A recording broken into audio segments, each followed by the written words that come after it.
Good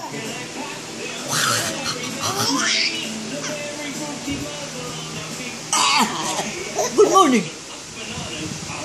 Good afternoon. English speaking. Andiyan na si Tito Charlie.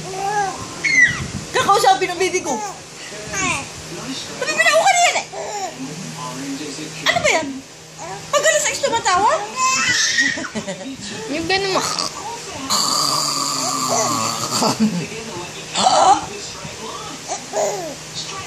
Pag alas 6 tumatawa?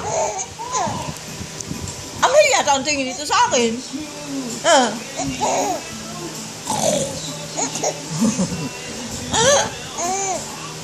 Good morning.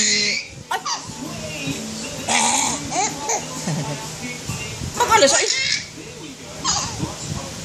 alas 6 tumatawa?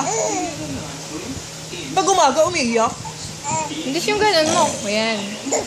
Hindi siya tumatawa eh. May.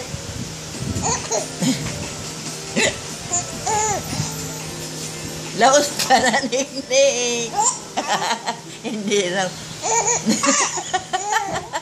Laos ka na, Nick. Gusto niya yung gutay-gutay ang buhok eh.